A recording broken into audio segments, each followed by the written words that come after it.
My name is Eric Collins, and I'm joined by royalty from both these two schools. We got Stephen Howard from DePaul. We got Dickie Simpkins from Providence. And guys, you guys probably haven't been this close together since you were banging bodies playing against each other in the '97 NBA Finals. Yeah, it's definitely cramped in here. I don't have any room. Either Dickie's going to have to leave or this big championship ring's going to need to leave. Somebody's got to go. Come on, Steven. This is the bling-bling era. I can't even see now. I can't even see. I need my shades.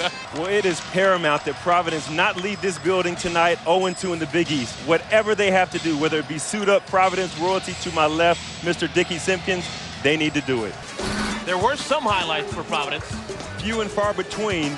Xavier getting the easy bucket. Finally figuring out that let's go inside and try to get stuff. And then my man, Waimi Efajuku, going in Gervin-esque with the finger roll, trying to get something going for Providence.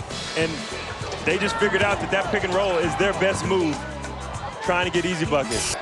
And to top it off, he's a scratch golfer, guys. Really? You know any 6'11" scratch golfers besides him? Well, I'm a scratch golfer. I'll be scratching my head all the time trying to figure out where the ball is. That's how I scratch golf. But I just want to stress that Providence cannot leave this game holding their heads down. They fought back from a deficit that many teams would have just crumbled from. So they can take something positive from this game, that they did not give up. They fought back. They have some resiliency to them.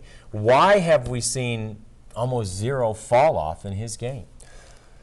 That's the big fundamental. And, you know, I don't care about the people that say, oh, he plays boring and he's not exciting to watch. For me, winning is exciting. So anytime I can go out there and every night know that I have the potential chance to win, and that's what you have with Tim Duncan. And his skills, he's fundamentally sound in every aspect, and he's a great team player. He knows what he has out there on the court with him. He uses them very well. They know how to play well together, and they've played together for so long, they know each other just that much more. So it's just a great chemistry all around and just a great situation. But how about that silent assassin, Josh Carter? Oh, yeah, that's my man, the smooth criminal. If he can stand out there on the three and hit those trays down like he did last night and much of last season, it's going to be a great game and a nail-biter to the end. But because of need, Kansas, with so many veteran players, won't need Cole Aldrich as much this year. Right. They can go to the cupboard and access any number of players, as you said, and that's why I think everybody has them picked to win the Big 12. That's their whole game. That's their whole offense right there. So in defending the weave, better to switch, better to stay with your guy. How do you defend the weave? Well, it really depends on the personnel of your team. I would think right now with A&M, if it's a guard to guard, they're going to need to switch. If it's a big man, they need to go out there and trap the guy and just get it out of his hand. Well, as I said before the game started, the most important facet of this game is going to be tempo. Early on, the tempo favored UTEP. Now we're playing a half-court game, going to the big fellas down low. Definitely points in favor of A&M right now. But the Mavericks obviously looked really, really good. Your first impressions of this new-look team that maybe doesn't look that much different from last year's? I was very impressed. This was a signature Avery Johnson-style win.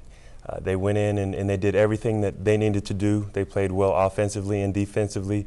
I was really impressed with the spacing that they had. They moved the ball really well. I think Dirk had a lot to do with that.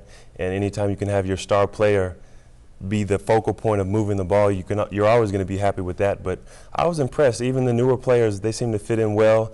I think it was almost good that Josh Howard and Dampier didn't play, because he was able to tinker with some different lineups and you know, see what other people can do. And whenever you can do that against a team that isn't out there showing their best effort, like Cleveland obviously wasn't, it's a good thing. Now, for Oral Roberts, this is no cupcake, the Golden Eagles. Oh, no, definitely. This is going to be a test for A&M. Oral Roberts is a very experienced team that went into number 3 Kansas last year and beat them at their home court. So it's going to be interesting to see how both teams play out.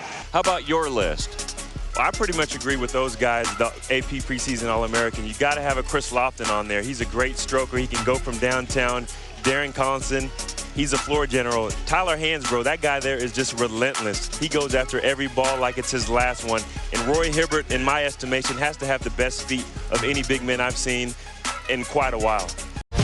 He doesn't need his name up in lights, he just wants to be heard, whether it's the beat of the mic. He feels so unlike everybody else, alone, in spite of the fact that some people still think that they know him, but no, he knows the code. It's not about the salary, it's all about reality and making some noise, making a story, making sure his click stays up. That means when he puts it down, Tox picking it up. Let's go. Who the hell is he anyway? He never really talks much, never concerned with status, but still